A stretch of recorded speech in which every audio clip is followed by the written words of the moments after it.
Welcome back, everyone, to the LEC Summer season where SK Gaming and the MAD Lions are rising in the standings, each with 3 wins in a row. But now this is going to be about to prove who is the best between them, and also a very important step towards the playoffs for SK and MAD. If you'd asked me 3 weeks ago about this matchup, I would have been like, whatever. That's not true. I love every of our matches equally. But now we've got MAD Lions at the top of the standings, SK Gaming on a 3-game winning streak, Guldborg. There's a lot to be excited about. I mean, I even had that coming in to cast the other games. I was building up history segments instead of building segments of the playstyle of SK because I just didn't believe that they had it in them. Well, why were we both wrong? And I think for good reason as well. I think they've been very proactive with their early game playstyle. I think that word alone, proactiveness, has been really good for SK. Yeah, and I think when you take a look at last week's games, even in comparison to yesterday, right? I think last week it was more about the lane matchups that they actually drafted themselves a lot more individuality. Yesterday, it was more about just a late-game scaling team composition with an early-game jungler, but they still met the execution floor, which was kind of a much different take of what we've seen from SK so far. Absolutely. It was against BDS yesterday, so we're going to have to... That's the caveat. That's the caveat to it, but hey, we're happy that they are trying things. Now, I got a big question for everyone at home. Do you actually think SK will make playoffs? You can spam in chat, yes or no. And I think this match is going to be really interesting also in that regard, because if they do manage to beat out the MAD Lions in terms of SK, then you would be more inclined to say there is a chance. But let's take a look at how these teams approach the games in terms of the early aggression. MAD has been no slouch, and MAD has actually been one of our best teams so far in Summer. I think both me and Jamada have been talking about this matchup specifically going into it, and I think SK, this is the true test for them, really. You want to really solidify yourself towards playoffs, this is the team to beat.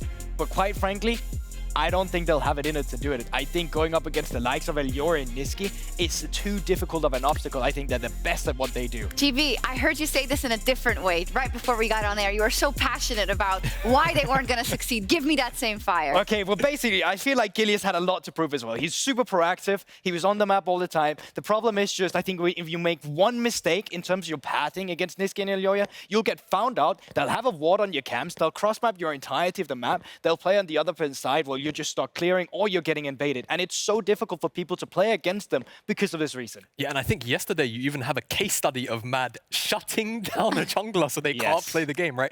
I think yesterday, obviously, that draft was very difficult for Vitality to play out. And I think, realistically, Haru was the only person in a position to really get anybody anywhere in that game. But I think the fact that MAD clocked onto that very clearly from their early game plan and shut him down very efficiently makes me worried for SK and Gilius, because I feel like if MAD are coming into this expecting him to be the carry, they're going to do the exact same thing to him. Yeah, but we do have Sertuss in the mid lane for SK, who has been playing phenomenally as well. So let's see if they have another gear left. I'd also like to check in with the votes, seeing what people think. If SK does have a chance to make it to the playoffs, we'll get an update in just a second. But that does give us also a chance to talk about the jungle matchup a little bit more specifically. And it's a very interesting one of 2 converging storylines for these junglers. And Elyoya, who came into the league, took everyone by storm, then had to weather the storm quite literally, and now has found his second breath. And then Gilius, who's been around forever, he's had some high highs, but the question is, can he still roll with the top dogs? I think it's not just an individual matchup, right? It's a matchup of also having your mid laner around you. And yes, Gilius,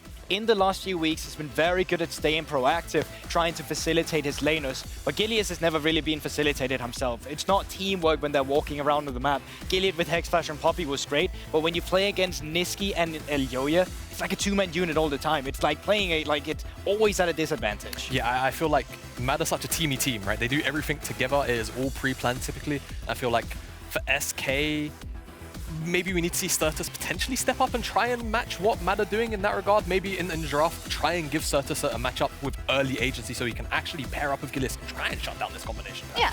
And specifically for that draft, like once again, champions like Lissandra, I think they're going to be so pivotal because I think the Poppy will actually be a contested pick between Elyoya and Gilius. Either we'll see that ban or first picked on blue side. Second one is that Lissandra. We have seen Sertuss on it, we've seen Nisqy on it.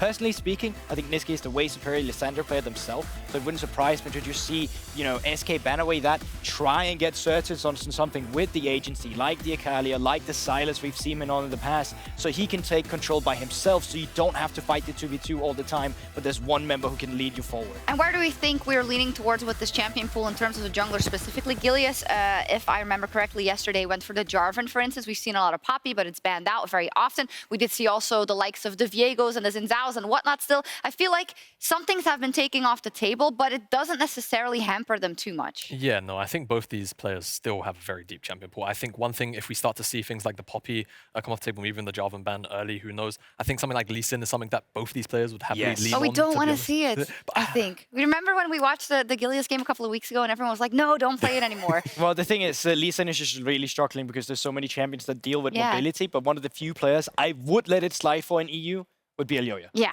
And I think that's also what kind of makes the individual difference between them. Gilius had the veterancy. He's got the voice as well. He's got something behind the team that we don't see on screen. But Elyoya is a star player. He's got that caliber where you see the impact in the game that he's having. I think that's a big difference when you play, like, compare the two junglers. We do get the answer, I think, for Discord because the graphic didn't work. But will SK make playoffs? Yes. 46 people, 22%. No, 206 people, 78%. I think it's fair. Yeah, it's fair. I think it's a bit too steep. Maybe there should have been like a couple more votes. They're realistic. We are like narrative merchants, so it's fair enough. Yeah, I was expecting something close to like 60-40 and in like 60 to no 40 tier. So I'm kind of surprised. I feel like SK, I don't have their run of schedule in my head of like to just boot and say out. But I feel like they probably have the thing is, they have 4 wins, right? And there's Astralis, Vitality, Misfits, and G2 and Fnatic all have 5 wins. I don't know. It's a tough... It looks like they're far down, but I mean, they are, but... I think the underlining fact is losing here today is just going to hurt. Like, just because everybody is so tied up. Losing games when the schedule is like this sucks. But if you win today, all right, ahead to playoffs, and SK, we're believing in you. There we go. That would definitely sway the Discord vote. Yeah, really interesting matchup overall. Huge stakes here for SK and MAD. Let's head over to the Brotherhood, I guess. It is indeed. Is this Assassin's Creed now? I was about to say, like, this is the video game sequel you never asked for, but hey, we're back. MOBA Assassin's Creed, and welcome back to the LEC studio, everybody, where the crowd is going wild as ever. I'm still Sam, that's still Alex, we're still brothers, and we're still here to talk about League of Legends. And I do want to remind people of the bet that was made yesterday between Nymaera and Guldborg, and of course, that bet is even more bold than just SK making playoffs. My brother has decided he's lost his mind entirely, and the SK are going to be Europe's 4th seed at Worlds. Okay, so for the 46 people out there that voted for them, thank you. Gives me a little bit of heart, but I really did have this belief in SK. You look at Spring, and they went, what, 2-7 on that first round robin. It was a very difficult time for them. They have improved off of that in the first round robin in this split instead. I think currently, after coming off of that break, when we had that 1-week break, you can hear the players actually talking about this in a couple of interviews. They're saying, yeah, we just watched LCK and LPL, and it feels like SK have really benefited from that. I think that they are ahead of the meta read right now in Europe, in the way they play around bot lane, in the way that they play around jungle. And I think that is going to float them very, very well up the table. But they have to go through MAD Lions, who are the other team, who are scarily ahead of the meta in Europe. These are two teams who are innovating right now. They're playing differently than the other teams, and they're succeeding with it. Well, your money, or at least your outfits, are where your mouth are, because... just the forfeit of the bet was effectively, if SK makes Worlds, I win. If they don't, I don't win. Guldborg wins instead. Yes, you win less. I win less. But the forfeit is an apology video dressed up as a Star Guardian as their choice. So I look forward for Guldborg putting on that outfit. See how that one works out. But that is it. Focused there, Gilius, well, I mean, Moody. we have Machine in the studio. We also have the Machine on your screen. Self-titled from last split. There's no avoiding the camera, Gilius. Not like this. Always He's staring straight into our souls. Look at that. Flipping heck. Oh gosh. That's quite intense. Imagine looking down on the other side of the rift to this man, the Machine. I mean, locks in Hecarim, refuses to elaborate, leaves with 3 jungle camps out of your jungle. I mean, he's going to have to today, potentially. Like, we're making some jokes here, we're having a little bit of fun, but seriously, that matchup, Gilius versus Elyoya, and yes, Gilius has really stepped up in the early game over the last couple wins for SK. Elyoya has been on absolute test, specifically in taking the other jungler out of the game. Yes, so there is actually a stat which we don't tend to bring up that much, but it's something called jungle control, where it's effectively, if a jungle camp goes down, how likely is it that your team is taking it? Mad Lions have the highest of that in the whole damn league right now. They just hoover up jungle camps. Most of them go to Elyoya. It is actually at the expense of him ganking a lot of the time. His kill participation falls from that, but he is just so strong. Strong enough to take down SK. Coming down now. Oh yes, and the music's live, the crowd is wild, and the players are on stage for our second game of the day.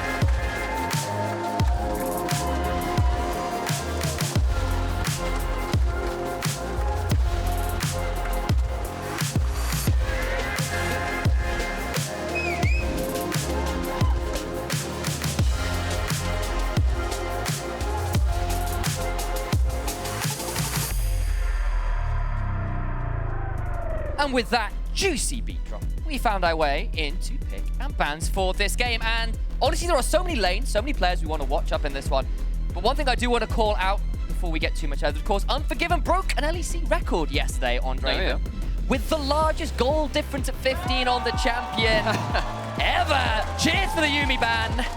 I could get behind that. And of course, speaking of those Draven numbers, he was up 4,146 gold at 15, breaking Hans Sammer's record of 3,907 gold, which is an extraordinary feat. That's like halfway to just going into practice tool and clicking the gold button. My God, you guys got an absolute bank in that last game. But looking through these bans, I think that Kalista ban is really, really telling. I actually think SK are the best Kalista team in Europe. Mad Lions not letting them have that. Of course, SK in one of their games on their current win streak of 3 wins in a row was on that champion. Of course, that is a shared champion between the two of them. The other champion, which is shared, well, actually there's 2. There's Zeri, and then there's Draven. Question is Draven going to start coming into the minds of these two teams? Because they have both loved kill lane bot lanes. It's something that both these teams have been drafting towards. It's something that the LPL has done a lot this split. Well, they always kind of do. They always fight at that point. But these two teams in particular have loved going for aggressive 2v2s after that break we had just a little while ago. Absolutely do, and we're just waiting on that final ban from SK. Will be the Zeri, another one of those very popular picks. Saw Kobe pop off on that last time. So there is only one shared AD carry left, that is the Draven, so keep an eye out for that from the draft. Of course, Poppy banned as well. So you're looking at a lot of the picks which have been prevalent this week with the new patch coming in, 12-13, are kind of starting to go. The Gwen, of course, another one that's changed at this point. Of course, another one which has kind of not been changed, but has been flourishing in the meta is that Sylas. But this is a potential answer to it. Assuming that Nisqy was playing to get that early mid lane priority. Actually, it really I'm seeing the hovers, and I'm like, some of these look so exciting, and I'd love for one of them to get locked in, but it would be a little bold. Gen plays a whole lot of stuff. He does.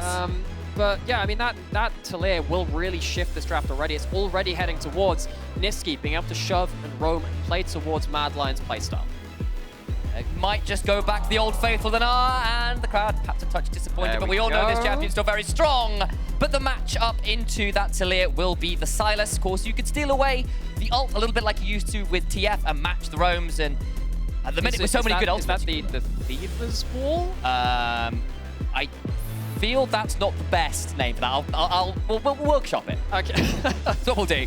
Says the player who's now going to have to think about it. Yes, there you go. I have taken your brain power away from you. It wasn't much to begin with. God. Well, going to have to be putting a lot of brain power up towards this top side of the map of both of these teams, because when you have a champion like Gangplank versus Gnar, that can be a bit of a flippy matchup, particularly with Mad Lions have been putting a lot of pressure up towards that top side. While they pick towards kill lanes 2v2, they have also been going and ganking top, pushing and roaming, going top very often as a team. So Jenax is going to have to showcase his defensive skills alongside the rest of his team covering for him. Yes, and the King of the Jungle currently in the LEC locks in the Troll King for his pick. Does mean we've got our mid-jungle sorted for the side of Mad Lions. We'll see whether SK decide that's their choice as well. Got a few options still available to them. I might want to do it before the pool gets pinched too much. And Gilius goes back to the Jarvan he found a lot of success with yesterday. Okay, so already this Taliyah going to feel a little bit awkward in the early game. If you are shoving and you shove into a Jarvan who is ready and waiting, that gets really, really awkward. Question is, though, of course, if you get that third wave crash on the bot side, whether supports enter that equation. Next phase of the draft, I think for me, has to be seeing what can start getting that shove early, because I think that affects the entire map. If SK get a winning bot lane, that is going to affect their mid-jungle, which has been really where their power has come from. Watch for those kill lanes from SK to stop Mad Lions rolling. Both teams right now banning away even more bot lanes. That Draven gone from SK Gaming, the Ezreal on the other side, and we're getting that pool increasingly pinched. Of course, old faithfuls like the Jinx and the Aphelios still up, but I'm still hoping for something a little spicy out of these bot lanes. Well, as we've been saying, a lot of these teams have been going to... Well, these two teams have been... Okay. Yeah, well, Unforgiven's played a couple of things beforehand. Of course, SK were playing with Gadget, who is the bot lane Karthus player. Bot lane Orianna player back in the day. Unicorns Love when they were qualifying from the LCL. But looking at champions which are coming in, I mean, I'm wondering whether we are actually going to start falling down the kind of the tier list and going towards something like a Lucian Nami. Actually, Mad Lions say, no, you're not. Get rid of the Lucian. So many bot lane focuses at this point. See what's left on the docket. Of course, we did mention those old school crit carries from Spring. Might still be the option here. The Aphelios being hovered, and Jezu's a mean player of it, so could definitely lock it in. Yeah, and then of course you can kind of hold your last pick for some kind of enchanter. You already have enough engage on your team. You can actually go towards something like the Lulu. Lulu's something that, of course, we've been seeing that a little bit out of the likes of BDS. They picked in the Aphelios plus enchanter last time. Gives your Aphelios some ability to help roll out, helps them get move speed to keep in the fray. But Mad Lions now have to pick their duo together. Something like a Jinx. I mean, that would be really fun, but I don't think it's going to hold it. Well, he was hiding his whole way through the draft. Twitch was hovered, and alas, not locked in. It's a Spring special. Jinx via Aphelios. Whoa. It turns out that Adote actually Zillion ulted this game. We're back in Spring. Yeah, revived the Spring meta indeed. So, and the thing is, both of these teams will have done an awful lot of learning on how this matchup interacts. It wasn't that long ago that Jinx Aphelios was a big pressure point for the entire league, right? Because first couple of levels, Jinx outpushes the Aphelios, gets to level 6, Aphelios gets kill pressure on that Jinx. It is an ebb and flow throughout the game, which allows your support to roam across the map on certain timings. So it's not going to be the Enchanter, it's going to be Aphelios. Nautilus is going to be even more engaged pressure from SK, and also gives you the ability to fight very early on into the game. Bot lanes, interactive, love to see it. Jezu, Unforgiven, also people that we really cannot undersell. They've been so pivotal to their teams recently. Indeed, they are. And both of these drafts indicate to me a lot of bot lane focus, as you said. So much engage, so many ways to dive, so many ways to potentially snowball those lane one way or another. That early game, as you mentioned, potentially quite cataclysmic, all puns intended, considering Gilius is champion. The question is Jarvan ever going to be in position to do this? Because now we have to step back and say, whole composition, what happens? Talked a lot about early game, talked a lot about, oh, you can put resources here and the other thing. If you get into 5v5, Mad Lions are once again showcasing a composition that we have seen from the LEC in terms of barrels, the unraveled earth from the Taliyah. You also have the Trundle pillar, the terrain which stops you from getting the angles you want as someone like a Sylas trying to get into the fray. Very difficult to do. SK gonna have to find that angles very well, otherwise that terrain is going to absolutely stump them. The fist bumps comes through. Bit of a fly over the crowds. Looking fabulous as ever. The Mad Lions sport is out in force right now. Well, a little bit of cheer from there. White and gold indeed, and both teams on a 3-win streak. Both teams on the rise. Mad Lions, are they the best team in the league? SK looking for playoffs and potentially more. To the Rift we go.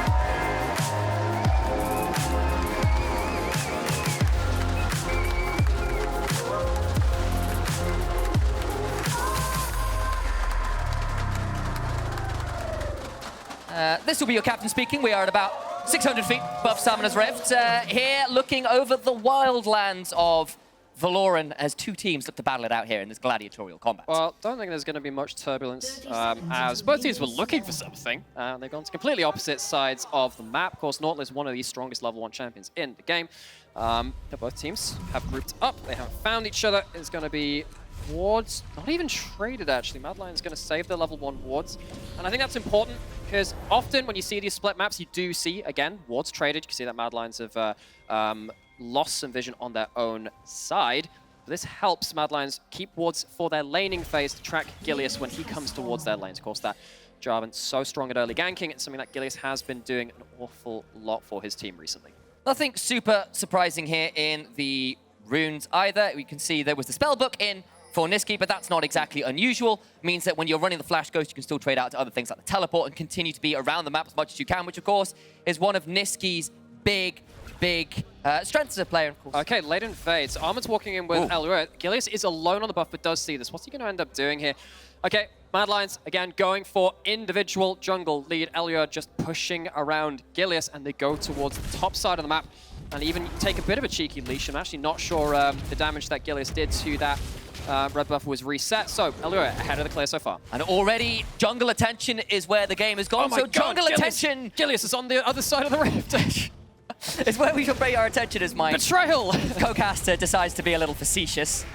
Could have figured that out considering I've known him for quite a while now, really. Not surprising considering the fact he is my younger brother, but there we are. Elyoya steals away 2 camps. Gilius going to try and cross-map as it goes. And yes, the stats don't look fantastic for Gilius here, but a reminder that's the whole split. And it's over the last 2 weeks, really, where we've seen a lot of improvement for this player. Okay, so both junglers now on vision. Elyoya crossing over mid. Was he actually seen? I really would like to know whether SK found out there, but he's coming down. Nisqy's coming with him. The double junglers of Mad Lions coming to fight. It's going to be a complete bloodbath early. Nisqy goes in, but flash goes pop. Gilius still fine. Sertuss gets on to Elyoya, heads the flash's pile. Back they go. Onslaught from the Severin from Jezu, doing what he can, Unforgiven. Throws in the zap. It's a champagne supernova. But for who? Explosions galore in the early game. Gilius ignited. What is happening? Blood. Sertuss. Who knows what it is? It's the LEC, baby. 2-0 to SK in the early game. And we knew it was going to be about these junglers. Nisqy, no flash, no chance in hell. And so much gold to SK.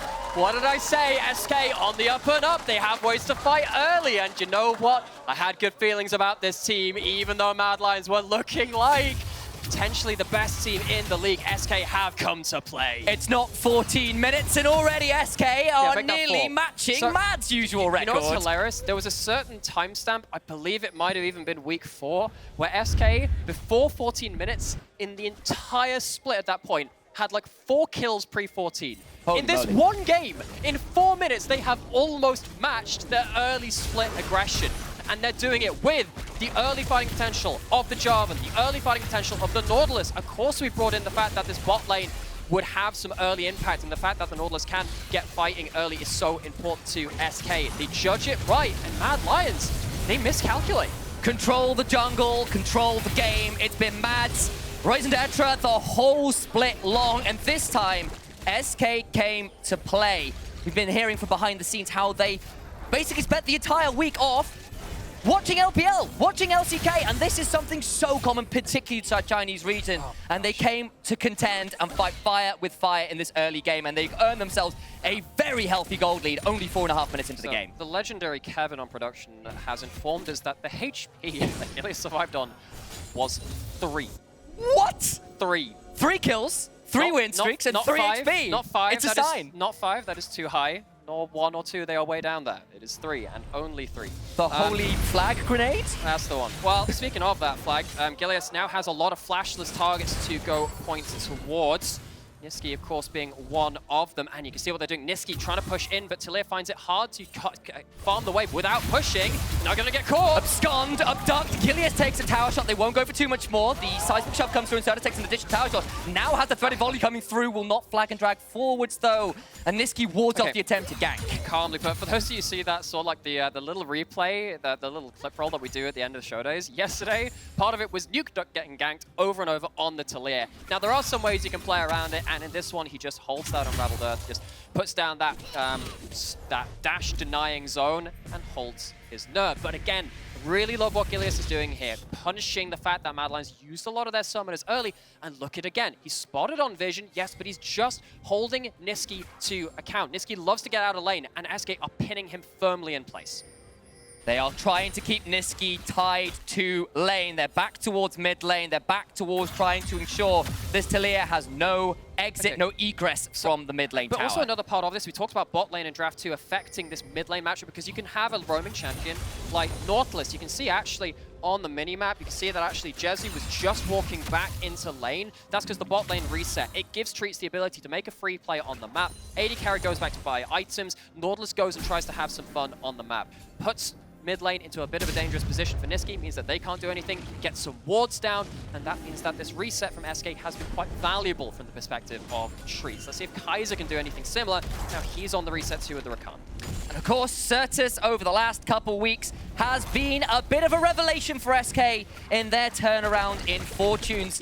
Sylas again, and you can see what an incredible impact he's had for SK in their win streak.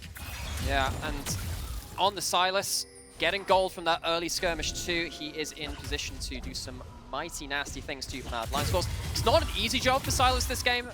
Again, that was one of the big things that we saw out of XL playing a very similar composition yesterday, where you have Gangplank barrels and you have Taliyahs, Unraveled Earth, you have the Trundle pillar. Trying to get past all of that terrain is something you should never do in a casino, which is countdown. It's cooldown counting.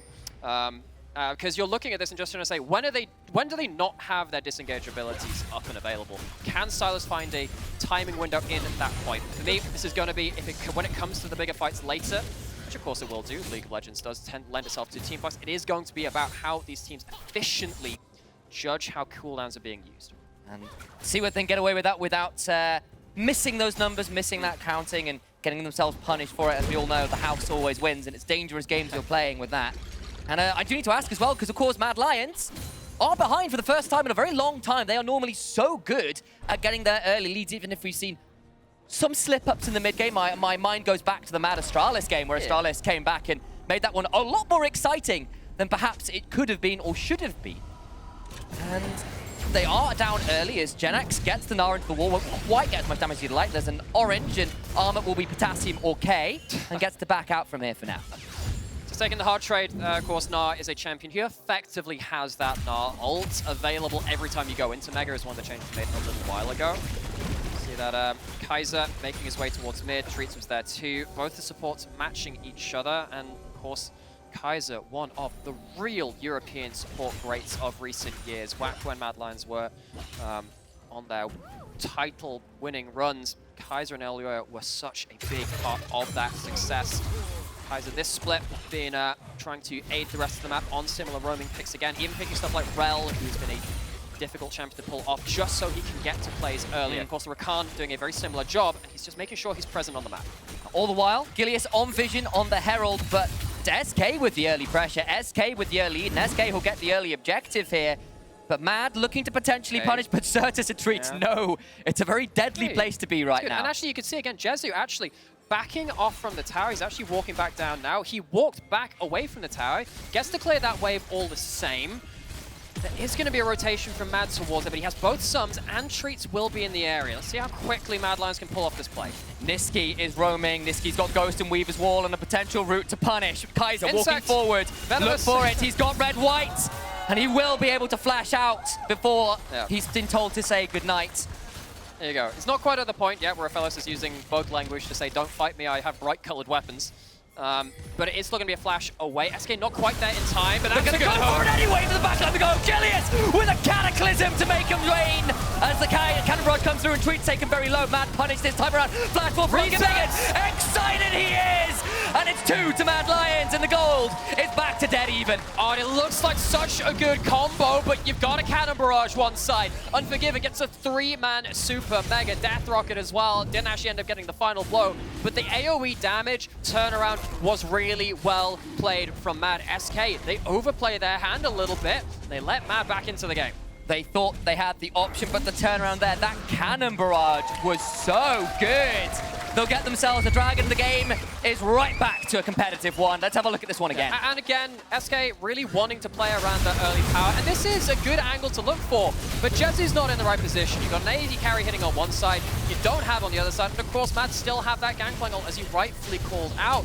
MAD Lions, they end up forming up their battle lines just a little quicker. They're in position a little stronger. They end up taking that fight, which brings them close to even. Nisqy with the 3-man seismic shove, and a lot of shared damage there for MAD Lions in general. Jezu as particular here, not involved at all, a critical problem. And it felt like in that series of plays, MAD Lions were just in position at the right time, read the map well. So, what is going to be the follow-on of that? MAD Lions have themselves first dragon, of course, and they brought themselves close enough back to even. Now you get to the point where actually you're going to start getting multiple points into Taliyah's dash denial ability, that Unraveled Earth, that was for SK when they're looking for these fights again. If MAD Lions manage to form up much like they did in that last team fight, gets a little bit awkward for them. Stakes being set here as well as Jenax about to run out of Mega Gnar, and Kaiser's around and off vision, maybe looking for a little bit of an angle. There's still the Herald in inventory for Gilius as well to use at some point. Gets a second plate as Jenax and keeps SK in a slight gold lead, but it's not a huge amount to write home about as yet. May I reiterate something you said backstage as well at this point? Because you said Obviously, you made your bold call. Yes. SK, 4th seed for Europe at Worlds, Gilius on Vision. It's a bit unfortunate. We'll turn around and take up that ward, but all the same. What you said backstage is, look, if they win this game, if they take down MAD Lions on this incredible streak, right up the top of the table, potentially best team in the LEC, according to some, it's on. They're really looking for it, but otherwise things get scary. A lot of weight on this game, and already Gilius hooked up, but there's the charge! And Berlin cheers again. Plays into Aphelios, obviously a very valuable thing. Extra gold in towards Jezu. Of course, Jezu couldn't deal any damage in that last team fight. So he gets that extra gold. Just about to pop his cull as well. Won't happen on this wave. Happen on the one after that point. But though SK had that good early game, things are a little bit more even now. But still, even game all around. And I think actually, you know, you look at the nameplates, you look at the scores, and I think as a neutral viewer, you'd look at this and go, hang on, isn't this supposed to be the best team, one of the best teams in our league, very high score versus one that's been struggling? And this is why we really wanted to call the fact that after the break week, did feel like both of these teams had found their own advantages. How you have been very, very impressed with SK, but of course MAD Lions are one of the most formidable teams within Europe at this time. And can't wait really to see how this one ends up. Because as you were saying, of course, if SK take down this name, I really think they put themselves in a strong position. I think they prove to themselves that they can be a top team. Of course, get themselves one more onto the middle of the pack to get themselves up to that 5 wins. MAD down towards his bot lane. You saw the gold there. Both mid and bot lane are so critical to their team's success over recent weeks. Pretty close for both sides. This game pretty close, and MAD looking again to try and make something happen.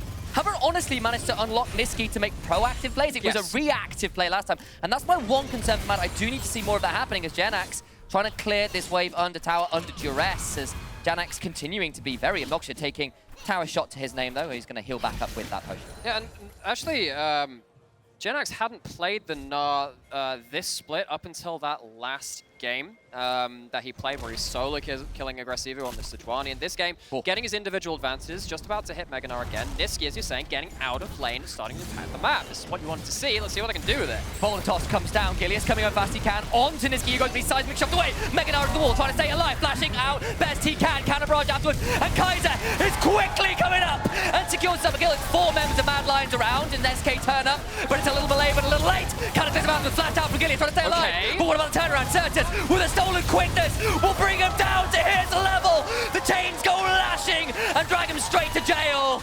Do not pass go. And Sertuss picks up 400 gold. Oh, MAD Lions first to the play, but not quickly there enough to end the fight before SK can respond. Cross map is happening at the same time. You can see that Jinx was left alone with that bot side tower. But once again, we are reminded of how both these teams have found their own ways into the early, into mid game. They are not giving anything for free over to their opposition. No, they are not. Good to see a bit more proactivity from Nisqy. He's been a little tied down, a little behind the play, but across this split, he has been a monster. As we'll go into this replay and see, he goes out here to try and make this one happen. Seismic shoving. It looks okay from this point, but the turnaround gets rough. It does, because this time it's MAD Lions that overfunnel into SK's large amount of AoE damage. Everfrost buys a little bit of time. Great shove onto Gilius to kind of force the play, but after that point, you have walked into the Thunderdome. Cataclysm goes down, and just the chain lashes going around everywhere. The Petricite bursts, and Sertuss on this Sylas, best not forget about him, had a couple of absolute storming games that are recently 3-1 and 2. Only going to get worse from here. Now to Gilius trying to take down this second health, but right back into the action. Draven may not be in the game, but the Colosseum sure as hell is here, and both teams gladiators trying to make most happen. Jezu gets over the wall, sidesteps the seismic shove, and now Nisqy and Kaiser are very deep. What about the turnaround? Are SK feeling it? Are they feeling the need to step forward? Janax on the side, no Mega Gnar, but can continue to hunt. Armut around this side, so is Sertuss, but MAD managed to get themselves out of danger. But SK were definitely hunting for something. Blood was in the water. And you could see Gilius there. I was wondering if he was going to go for the famous ambition play. Of course, Season 7 world champion. What he would do is he would ult from the Cataclysm, and then he would flag drag out of it, leave them trapped in there while escaping. SK get their second Herald, take a huge chunk out of that mid lane, out of turret. They haven't actually finished any of those towers yet, and that is affecting that vision control. Talked about that a little last game, so let's talk about it in this one, because I'm looking at this, and I see one ward here from SK over the river, but on MAD Lions' side, lots of vision just either side of the lanes that they want to play in. MAD Lions, because they've kept their towers up, I'm finding it easier to get that vision across the river. They are up, but they are basically a brick away from toppling over. They are all very, very low. And Jenax about to be pinned between a lot of very dangerous Mad Lions members punishing the overshove. I want to see if Sertuss will commit to this. There's 1v2, and this is about to hit Gnar. If Sylas manages to make their way to the fight, this is dangerous to Mad. Okay, trying to hop away best he can, but Kaiser's coming down as well. Will they teleport to save? They're going to get Gnar to the wall, and they're trying to teleport. They're going around, so he's damage to the cannon barrage. Secures the kill, and is this a teleport into Doom? Not quite yet. Gilius around the side, looking for a flag, and a drag straight down into hell! Into the Colosseum, they go one more, and that Sandford is not being washed away by the waves.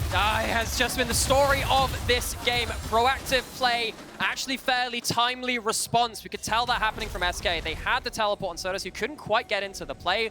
We talk about that brick in the wall. Go take it out. It's going to be SK getting their first tower of the game and opening up the map a little. They do indeed. Armut might try and cross-map best he can, but Nisqy making the roams happen, but never for free, it feels like in this game. SK have come in ready and willing to throw every punch right back at him. Look at it again. And again, this is a Gnar who's very close to Mega. I think Mad Lions are just trying to look at the calculation and say, look, we just got to try and go for this. Let's try and... Because if you get this play and you can get the kill before the teleport comes in, that's actually potentially a 2 for none at that point. You can maybe turn around to the Sylas who's kind of committed to that play, but the teleport is in time. It forces them to use that Taliyah E to stop the Sylas, which means you have nothing left to stop Gilius. Cooldowns are blown. That cooldown counting goes in favor of SK to pick up that kill. And I highlighted it earlier, but before then we had action happen, so we didn't get to talk about it. Frostfire Gauntlet in for Gilius. Not anything like a Divine Sender or a Chem Tank, a little bit of a newer age build for the Jarvan. Yes, and I think in this case, because you're likely going to be diving into a barrel into the Taliyah combos there, it just allows you the extra staying power. We've seen that, you know, there are very low mobility, dashless champions. Everyone besides that Rakan, that Cataclysm has a lot of value. You don't necessarily need it to do lots of damage. As long as you can pin them in there, it's good for your team as SK. And while the action has been white hot for these first 2 games, and boy am I glad for it as a debut, got to keep an eye on the match 5 today. Look at that one, Fnatic versus XL. Keep your eyes around for that one, looking very exciting. So a great day of games still ahead of us, and Jenax survived the attention thrown towards him there briefly by Mad Lions, and I think finally we might be seeing this mid lane turret fall here as well. Yeah, it's just about to crumble. Kaiser looking for something. I think that he's just baiting a little bit, just trying to say, okay, maybe there's someone else just hanging out in Fog 4. And of course it is, it's Elyoya. He's over on that Raptor pit. They've managed to secure vision. Again, let's check in with that because you're looking at now lots of wards over here on Jenax's lane. Of course, they haven't been able to shut him down too much, but SK have managed to respond finally. That bot lane out of turret, it does make it easier to put down that vision. It makes it easier for SK to choose the area of the map that they want to go towards. Finally, they get themselves that mid lane out of turret. Very evenly matched between these 2 teams. Been very intriguing to see the way that they've responded to each other's plays, and we are in for a close game. And you can see that initial level 2, 3 madness that happened around the red buff invade, where that massive plunge in favor of SK happens, and from there, it's been back and forth, but never really getting any greater for SK. Okay, so that was the reset stopping ult from Jinx, quickly stepping in with that, because we have a dragon up in 30 seconds, means that you don't get the next item completion, you don't get the next shopping trip from SK on a couple of key members like that of Aphelios. Whether that comes into concern, we'll see sooner rather than later. And it does mean that there is that item discrepancy. Unforgiven at 2, Jezu at 1.5. Okay. And that gold has been very close for a very long time. It might just be about to break apart. Jezu's not got the best weapons. He's not really got himself, you know, he doesn't have a chakram combo with either of the 2 prime positions. Nearly out on Calibrum. Should switch. What can SK do to really start exploding this fight? They have the flank from Jenax. Sertuss as well with the quickness!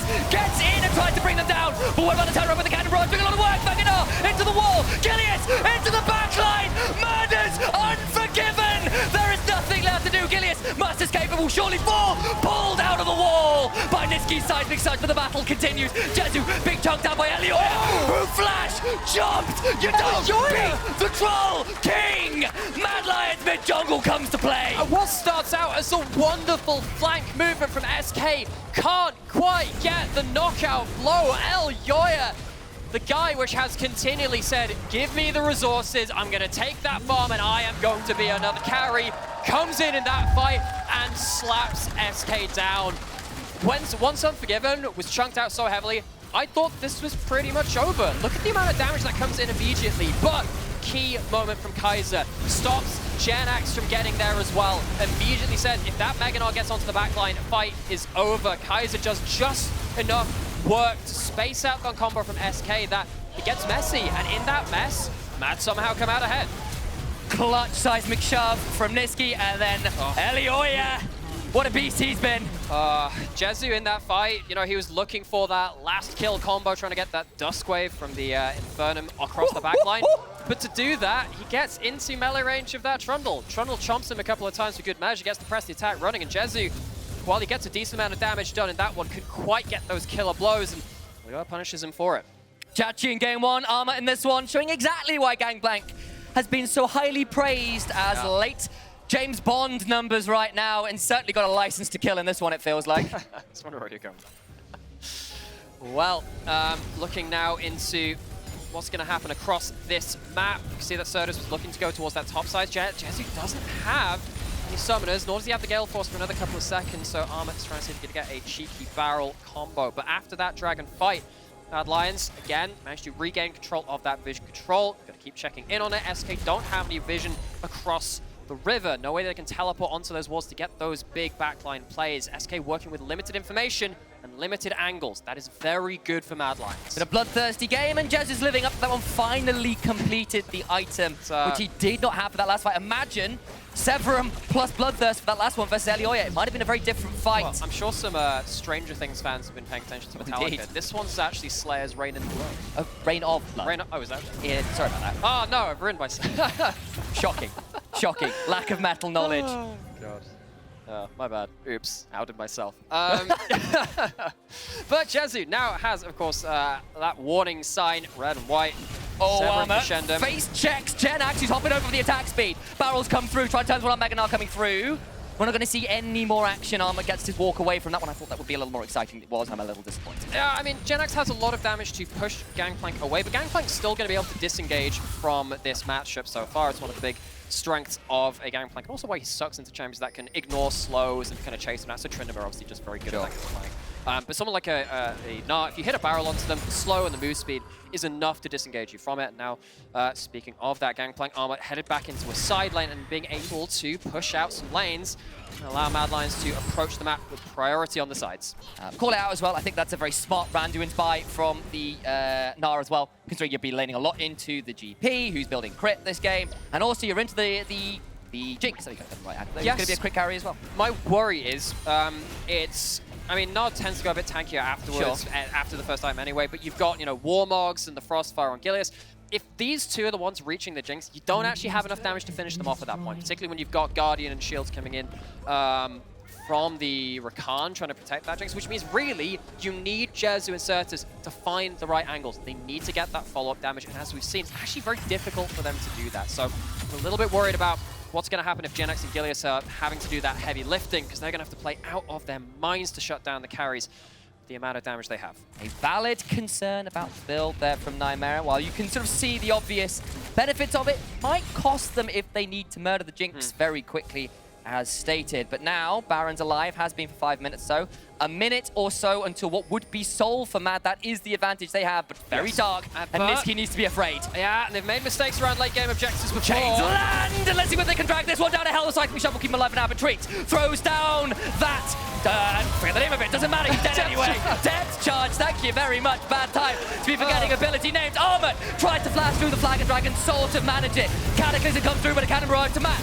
Trying to trade this one out anyway. Armut getting Gale Force down, and the Gangplank dies just like that. And just when they were turning up to that play, I had that thought coming through my mind. Hang on, MAD Lions late game objectives. They've had some issues with this before. Now you've got the Calibrum, Crescendum, Rifle turrets from Jezu, which means you have a lot of objective damage. Jezu going to be doing a lot of damage while these weapons stay active. Elyoya has flash, is off vision, can smite. This is still so risky. Gilius was the one person to fall. Sertuss off vision, looking for Kaiser. Dredgeline misses, but the Everfrost does not. What about the abscond of Duck? Janax is back in over the wall, trying to chase out Elyoya. And SK pull off. They cannot find the fight they were looking for and are not willing to flip versus the Trundle. Okay, now there's a teleport coming in from Nisqy. Got that through the spell book, and now Mad Lions, actually in the overall play, are going to get themselves Soul, more likely than not. Great Weaver's Wall from Nisqy to block off SK from contesting. Kaiser has the quickness, he's going to knock up Genax.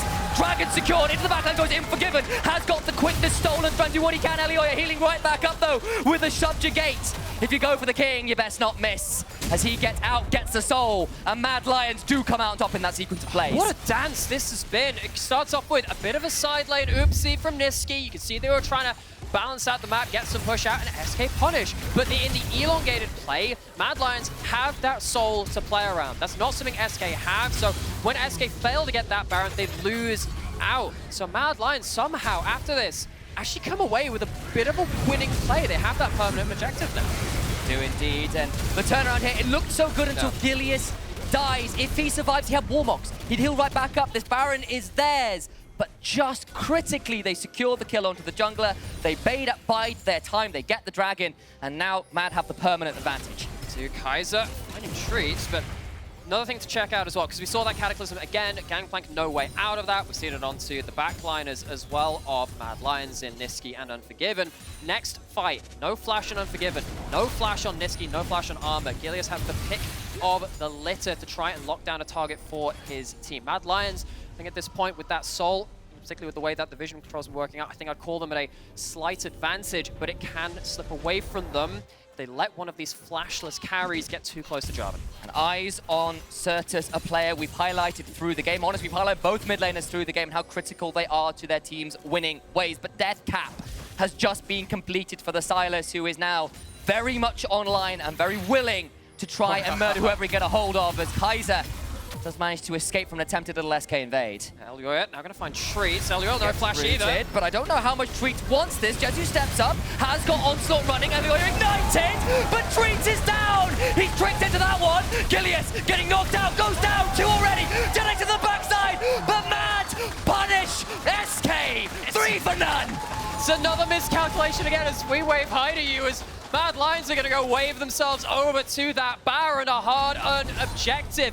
Mad Lions, you know, we put that seed of doubt into them, trying to talk about whether this SK roster could land this upset, could follow on their run of form. Both teams on win streaks, but Mad Lions, we don't call them currently the best team in Europe for no reason. In the clutch, they've been coming up strong.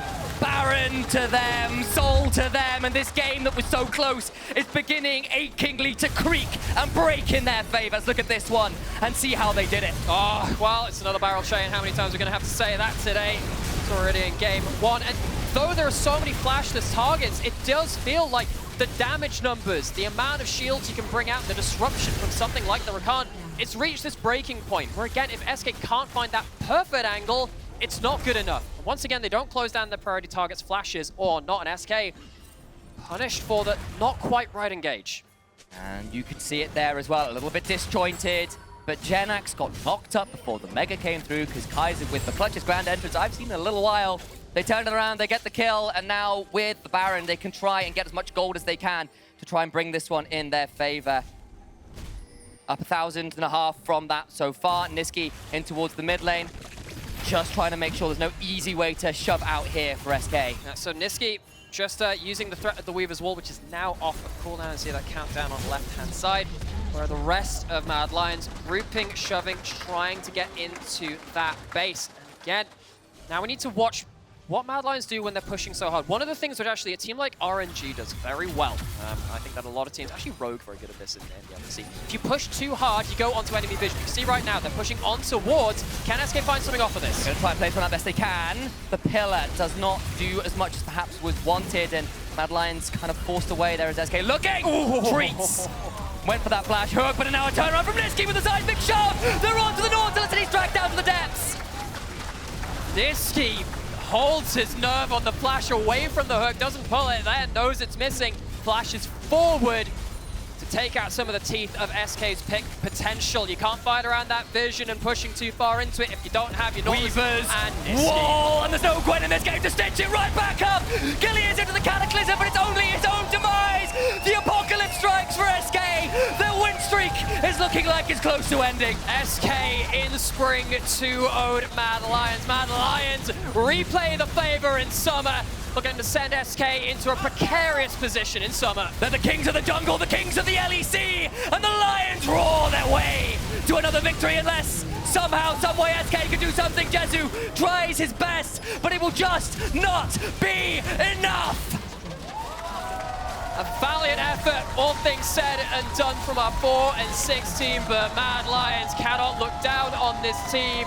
A close run affair. MAD Lions won it out in the clutch fights, in those team fights, and set themselves up again even more strongly at the top of the table. It's beginning to look more and more like a little bit of a film here. MGM clearly with the Lions roaring their way in this one. They get the win. They get themselves towards the top of the tables. Now 8 on their name. 4 wins in a row. What a game it's been. And this loss for SK puts them, as we were saying, into a pretty precarious position. They had this win streak, felt like they had a good read on the meta, but it still stands that they are behind the pack. They will stay behind the pack now. At this point, only a few weeks left, you have to start really ruining these opportunities. They missed out by only a couple of games last split. The MAD Lions were just too much for them today. Indeed they were, and let's be fair to SK, that was a phenomenal game as the crowd are going wild for MAD Lions. Give it a round of applause. What a game they've had. What a season they've had so far, looking to reignite the passion from last year. Remember, they were the champions. Yes, they were. And, you know, the style of League of Legends that they play is much like when they were winning in terms of really empowering Elyoya to do things across the map. And that one fight with the big turnaround on Trundle, I haven't seen that from a jungler for quite a long time, you see. But with that style, it really feels like they're finding success upon success, keeping it very, very close with Rogue. Of course, Rogue also on 8 wins. They still have a game to play today. If they win, they put MAD Lions into second again. They would still have to chase for that. And when that eventual clash comes again, carrying the league, carrying their team. Nice to see a little bit of praise there as they'll probably, hopefully put him down in one piece. Let's hope. Never trust gamers with that one, eh? Say another happy landing. We avoided the Star Wars puns today. I'm almost impressed with us. There we go. Never one without the other was us today, of course. And I've been very, very happy to have 2 incredible games. What a day of games. And like, say 2-3 weeks ago, would you have expected this level from both of those games? I don't think so, but of course the players which will really stand out in this one, you get to vote for. The one first and foremost key player of the game at LEC on Twitter will be a choice between Armut, Nisqy, and Unforgiven. Strong choices. I mean, I think the thing about MAD Lions is that it's always difficult voting for any player because they are such a team-based roster. They play around these 5v5s. Everyone has these moments of power in it, but yeah, I look at how... Oh gosh, I'm trying to think. You know, actually, I feel like Elyoya's been hard done by that. A little bit, but I will also say I feel Armut had a pretty phenomenal game on the Gangplank. You saw those damage numbers and those cannon barrages to turn around the attempted phenomenal game. Gangplank. Gangplank. All right, well, never mind that. Of course, Armut's here for an interview with Machine, so we'll go talk to him about it. Hey, see you in a few. See you next time. The Have Good Brothers. And when you listen to that back, there is some good energy from that commentary desk. Yeah. Those boys, you know they're brothers? Sorry. Those guys over there that just casted, brothers casting League of Legends in the LEC for the first time. Isn't that cool? It's cool. It's cool. And that was cool. I mean, this seems like the vibes are super high right now. Like the coach, the picture, the vibes, 2 coaches, hello. We are at hype moment right now. Yeah. So did you kind of hype yourselves up? You know, I mean, I guess, I know it's all mathematical and confusing, but did you kind of tell yourselves like this week, next week, we could lock it in? I mean, what was happening last season was like we were a bit scaling to playoffs, but right now we are like rock style, like always going really hard, and we want to be like first in regular season as well, so that's why we are hyped every game. Yeah. So carrying that momentum through and just basically riding that wave all the way to playoffs and to Worlds. I mean, last season we couldn't make playoffs, so we have to make sure it's not going to happen again. And talking of seasons, you know, I was informed that Spring and Summer 21 was, obviously, MAD Lions, the core 3, the core of MAD Lions, I think it's safe to call it now, was flying high.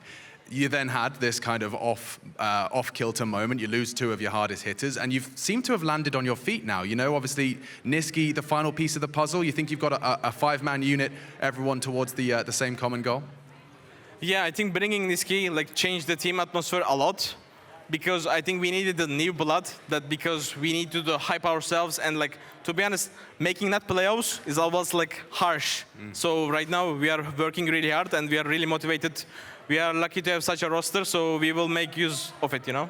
Is it right that Nisqy's going to be calling the shots now as well? Is that... No, it's just what he says in every interview. Like, all he says in like every team fight, he just calls the first name target. Like, for example, Viego. Yeah. He just shouts it 5 times, 10 times, and like he says, I'm the shot caller of this team. Like, okay. this is like what Nisqy does. Okay, you're looking to make sure. Yeah, You're looking over his shoulder. Armut, you can't spit fire and then look over your shoulder. I mean, actually, Nisqy's doing a great job. Yeah. I mean, he could be better, but like... Yeah, you know, let's say so-so.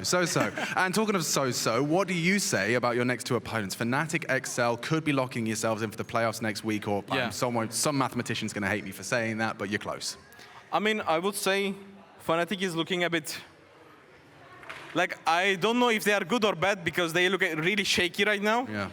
They are at like losing streak as well, and yesterday I couldn't speak. Yeah. Yesterday game was a bit weird as well. Yeah. So I'm not sure if they are good or they are bad. But I think XL, like I have high hopes from XL, and they did beat us in minute 20 last time. So we have to get some revenge. Yeah, revenge time, and Fnatic definitely looking like shadows of their former selves. That's going to be an absolute pleasure to see, and thank you very much for the interview. We're going to be taking a very quick break, but do stay tuned. More coming up after the break, and of course, we've stolen a Mad Lion over on that analyst desk. Do stay tuned. We're back in a minute. Thank you, Berlin. See you guys.